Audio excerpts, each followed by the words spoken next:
अस्सलाम वालेकुम, कैसे हैं आप सब। उम्मीद करती हूँ कि आप सब खैरियत से होंगे, जहाँ भी होंगे बहुत खुश होंगे। ओके स्टूडेंट्स, आज का जो हमारा टॉपिक है वो है अबाउट कोरिलेशन। कोरिलेशन क्या होता है?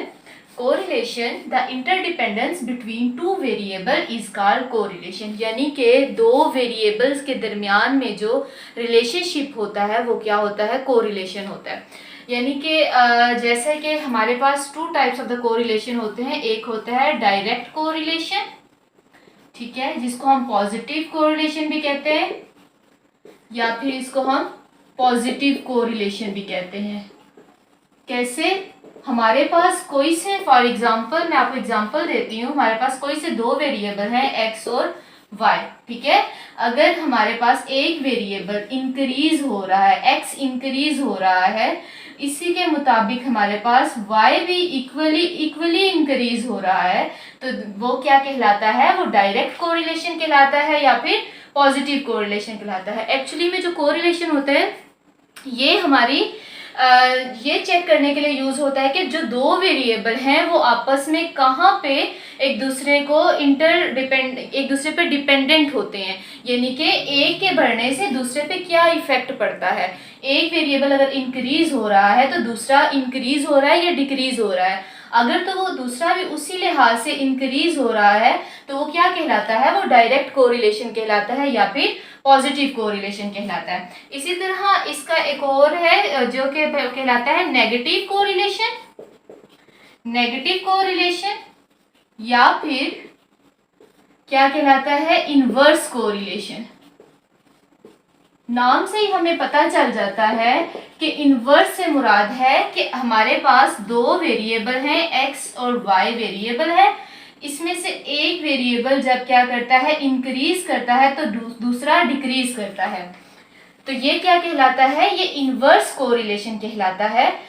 एक के बढ़ने से दूसरा डिक्रीज हो रहा है, यानी कि उसके इनवर्स चल रहा है, तो वो हमारे पास इनवर्स कोरिलेशन या फिर नेगेटिव कोरिलेशन कहलाएगा। फॉर एग्जाम्पल आपको मैं अगर एग्जाम्पल दूं तो जैसे जो है गर्मियों में इन समर सीजन जो आइसक्रीम है, आइसक्रीम का जो इस्तेमाल है वो क्या हो जाता है? वो इंक्रीज हो जाता है, ठीक है। जैसे जैसे टेम्परेचर इंक्रीज होगा तो आइसक्रीम का जो इस्तेमाल है वो क्या हो जाएगा? इंक्रीज हो जाएगा।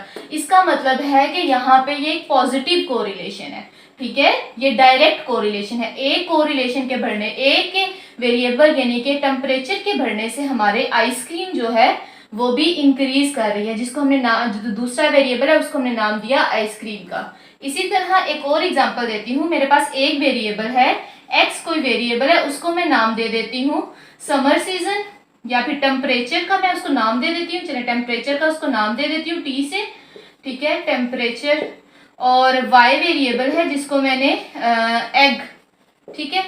अब देखें, टेम्परेचर अगर हमारा इंक्रीज होगा, ठीक है, यानी कि एक्स हमारा इंक्रीज होगा, तो हमारा जो यूजेज ऑफ एग है या जो हमारी सेल एग की होती है वो क्या हो जाएगी? वो डिक्रीज हो जाएगी। यानी कि गर्मियों में अंडों का इस्तेमाल जो है वो कम हो जाता है, और जो है टेम्परेचर इंक्रीज होगा और दूसरा वेरिएबल जो है वो डिक्रीज हो जाएगा। ये क्या कहलाता है? ये हमारे पास इनवर्स कोरिलेशन कहलाता है, ठीक है। तो कोरिलेशन की सिंपल सी ये डेफिनेशन है, यानी कि the interdependence between two variable is called correlation. Direct correlation भी हो सकता है और इनवर्स कोरिलेशन भी हो सकता है, पॉजिटिव कोरिलेशन भी हो सकता है और नेगेटिव कोरिलेशन भी हो सकता है। इस कोरिलेशन के बहुत से फार्मूले, इसको डिनोट किया जाता है आर के साथ, ठीक है, और पॉपुलेशन में इसको रो के साथ डिनोट किया जाता है। जब हमारे पास पॉपुलेशन डेटा होगा तब हम इसको रो के साथ डिफाइन करेंगे, और जब हमारे पास सैंपल्स में डेटा होगा यानी कि स्टैटिस्टिक फॉर्म में डेटा होगा तो हम उसको आर से डिनोट करेंगे, ठीक है। तो यहाँ पर ये जो है इसका formula covariance of capital X capital Y over under root of variance of X multiply by variance of Y, ठीक है। ये इसका हो गया कोरिलेशन का फार्मूला। इसी तरह यहाँ पर R equal to S x Y, यानी कि मैं कोवेरिएंस, ठीक है, इसकी जगह आप कोवेरिएंस भी लिख सकते हैं, और यहाँ पे S X dot S Y, का अगर स्क्वायर कर लो तो इसका अंडर रूट आ जाएगा। एक और इसी तरह ये हमारे पास ये जो है ये कोवेरियंस कहलाता है ना, तो यहाँ पे कोवेरियंस ऑफ एक्स वाई भी आप लिख सकते हैं। और यहाँ पर क्या आ जाएगा S X dot S Y, क्योंकि ये स्क्वायर रूट और अंडर रूट कैंसिल होके अगेन हमारे पास स्टैंडर्ड डेविएशन की फॉर्म बचती है। तो जो स्टैंडर्ड डेविएशन की फॉर्म बचती है इसके भी बराबर होती है। इसको आप सिंपल इस तरह भी लिख सकते हैं S x Y over S X multiply by S Y equal to R के। ठीक है, ये कोवेरियंस का फार्मूला है। ठीक है, covariance divided by standard deviation and standard deviation of y equal to correlation. इसी तरह यहाँ पर मैं आपको बताती हूँ एस एक्स वाई का फार्मूला क्या होता है। पहले आप क्या करेंगे, सिंपल एस एक्स वाई का फार्मूला यूज करते हुए आप इसको फाइंड आउट कर सकते हैं, और अलग से आप एस एक्स यानी कि standard deviation and standard deviation of Y find out कर सकते हैं। अलग अलग इन सबको फाइंड आउट करने के बाद यहाँ पे वैल्यू आप पुट करेंगे और आपके पास कोरिलेशन का आंसर आ जाएगा।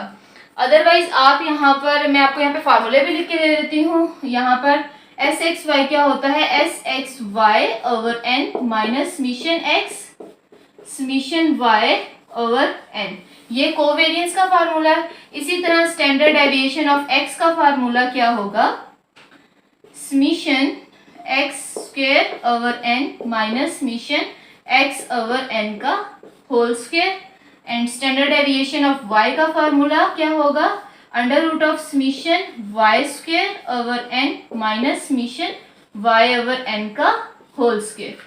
ठीक है, आप यहाँ पर वैल्यूज पुट करके सिंपली आप क्या करेंगे, इस क्वेश्चन में इनके आंसर्स पुट कर देंगे तो आपके पास क्या आ जाएगा, कोरिलेशन का फार्मूला आ जाएगा, कोरिलेशन का आंसर आ जाएगा। कोरिलेशन की प्रॉपर्टीज के बारे में बात करेंगे कि प्रॉपर्टीज ऑफ कोरिलेशन। ठीक है, इसकी प्रॉपर्टीज में क्या आ जाता है कि कोरिलेशन जो होती है वो with respect to their variable, यानी कि x एंड y जो इसमें होते हैं वेरिएबल, वो क्या होते हैं, सिमेट्रिकल होते हैं। अब सिमेट्रिकल का मतलब क्या है कि R X Y equal to R Y X होता है। ठीक है, आप कोरिलेशन चाहे आर एक्स वाई का निकालें चाहे आर वाई एक्स का निकालें, वो सारे के सारे क्या होंगे, सेम होंगे। ठीक है, this is the properties of the correlation. और इसकी सेकंड प्रॉपर्टी है, इसकी रेंज है। रेंज क्या है, आर की -1 से स्टार्ट होती है और +1 तक जाती है। ठीक है, इसकी रेंज जो है -1 से लेके +1 तक होती है, यानी कि जो भी आपका कोरिलेशन का आंसर आएगा वो -1 से +1 के दरमियान ही आएगा। मैक्सिमम +1 तक इसका आंसर जाता है, यानी कि 2 की फॉर्म में या फिर 1 पॉइंट की फॉर्म में कभी भी इसका आंसर नहीं आता। ठीक है, अगर ये प्रॉपर्टीज आपको याद होंगी तो जब आप इसको क्वेश्चन को सॉल्व करेंगे तो इसका मतलब है कि आपको पता होगा कि आपका आंसर ठीक है, यानी अगर इस रेंज के अंदर वो लाई करेगा तो दैट्स मीन कि आप ठीक काम कर रहे हैं। अदरवाइज इंक्रीज किया तो इसका मतलब है आपकी कहीं पे कैलकुलेशन में मिस्टेक है। ठीक है, और इसी तरह इसमें जो है ये इंडिपेंडेंट होते हैं, ये वेरिएबल x और y जो होते हैं ये इंडिपेंडेंट होते हैं bye its origin and scale. ठीक है, इंडिपेंडेंट वेरिएबल होते हैं। तो ये इसकी छोटी सी 3 प्रॉपर्टीज थी। मेन बात क्या थी, जब भी आपको आर एक्स वाई का कहा जाए तो इसका मतलब है कि दो हमारे पास कोरिलेशन, चाहे वो एक्स वाई चाहे वो वाई एक्स हो, तो क्योंकि ये सिमेट्रिकल है तो दैट्स वाई यहाँ पर R X Y and R Y X answer जो होंगे वो सेम आएंगे। इसी तरह इसकी जो रेंज है -1 से +1 तक होती है। अच्छा, आंसर सेम किस तरह आएंगे, क्योंकि इन दोनों के ऊपर जो है वो लिखा होगा, यानी कि यहाँ पर अगर मैं r x y निकालती हूँ तो कोवेरिएंस ऑफ x y और इन दोनों का मल्टीप्लाई आएगा variance of x multiply by variance of y। और इसी तरह अगर मैं r y x निकालूं तो इसका भी यही फार्मूला होगा, covariance of x y over under root of variance of x multiply by variance of y। Formula में कहीं भी नहीं आएगा दैट्स वाई कि r x y equal to r y x। ठीक है, तो ये सिमेट्रिकल डिस्ट्रीब्यूशन है, सिमेट्रिकल है और बाय इट्स वेरिएबल। ठीक है, x एंड y। और इसी तरह ये -1 से +1 तक इसकी रेंज है। और ये हमने प्रॉपर्टीज करेंगे। अब नेक्स्ट हम इसका इक्वेशन सॉल्व करते हैं और फिर हमारा कोरिलेशन कंसेप्ट क्लियर हो जाएगा इंशाल्लाह। अब जो है हम एक क्वेश्चन कर लेते हैं।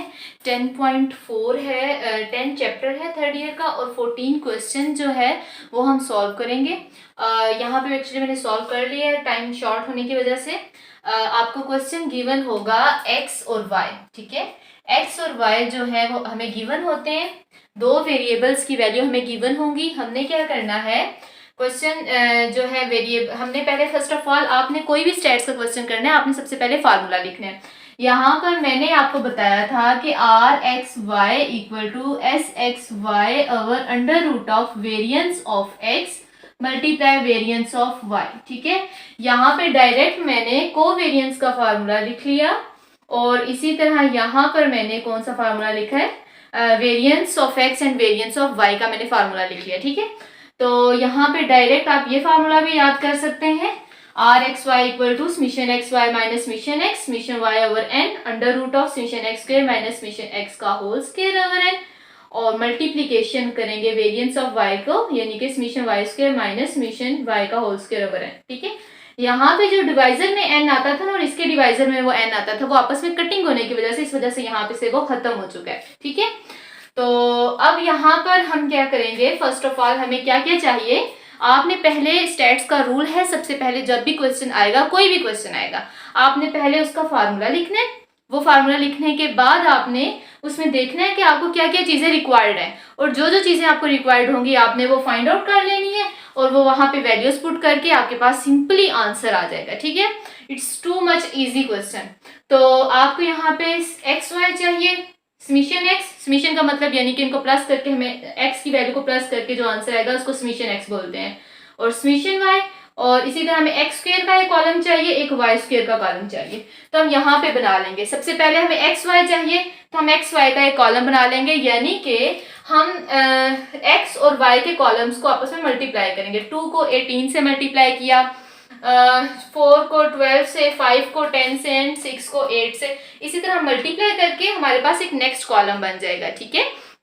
और फिर अब हम क्या करेंगे, यहाँ पर एक्स स्क्वायर हमें चाहिए तो हम एक्स स्क्वायर का एक कॉलम बना लेंगे, यानी कि हम 2 की पावर 2 लेंगे, यानी कि 2 का स्क्वायर लेंगे, 4 का स्क्वायर लेंगे, 5 का स्क्वायर लेंगे, तो हमारे पास ये आंसर्स आते जाएंगे। इसी तरह y का स्क्वायर की कॉलम बना लेंगे, तो इसी तरह 18 का स्क्वायर लेंगे तो 324 आएगा, 12 का स्क्वायर लेंगे तो 144 आएगा, इसी तरह हमारे पास ये कॉलम बन जाएगा। इन सबको आपने क्या कर लेना है, ऐड कर लेना है, ठीक है। उनके नीचे ही आपने ये सारे इनके आंसर्स लिख लेने हैं, ठीक है।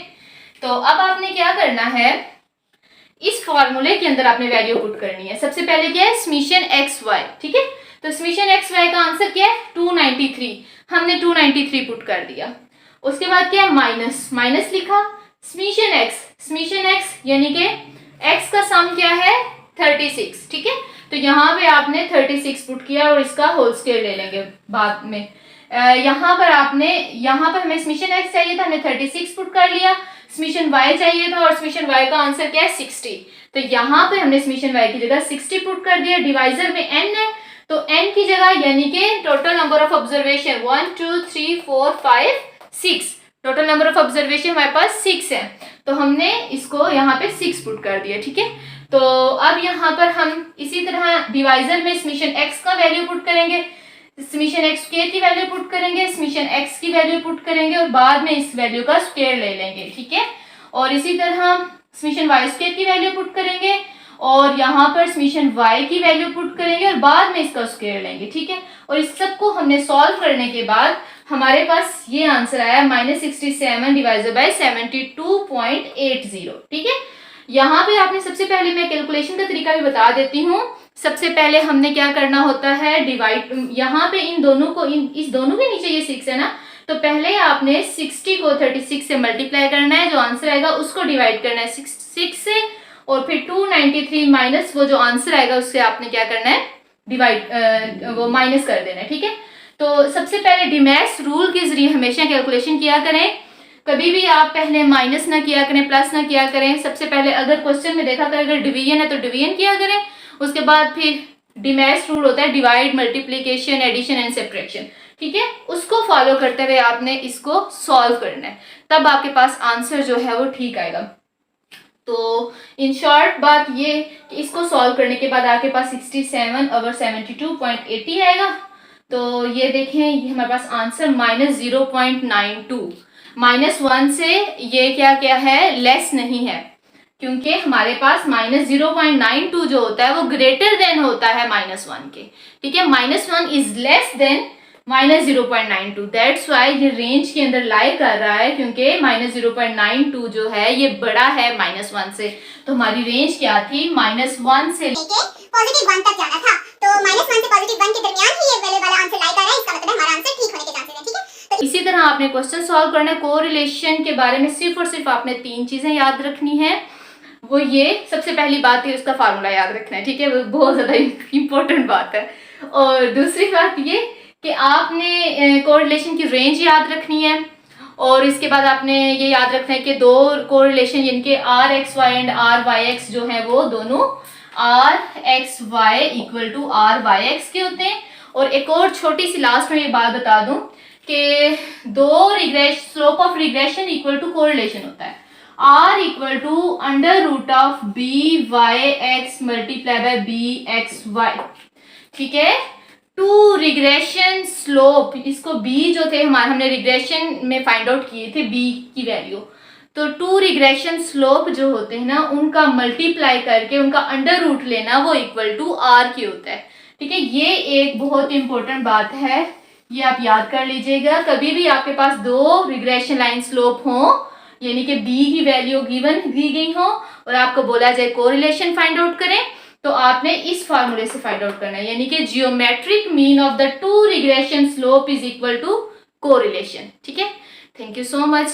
बाकी अभी जो है हम नेक्स्ट इंशाल्लाह ताला नेक्स्ट जो हमारा पार्शियल कोरिलेशन जो है, रैंक कोरिलेशन है, मल्टीपल कोरिलेशन है, वो उसके बारे में हम क्वेश्चन करके मैं आपको बताऊंगी कि उसको कैसे करना है। तो अगर वीडियो पसंद आई हो तो लाइक कर लीजिएगा, चैनल को सब्सक्राइब कर लीजिएगा और साथ में बेल आइकन का बटन भी दबा दीजिएगा। Thank you so much. अल्लाह हाफिज़।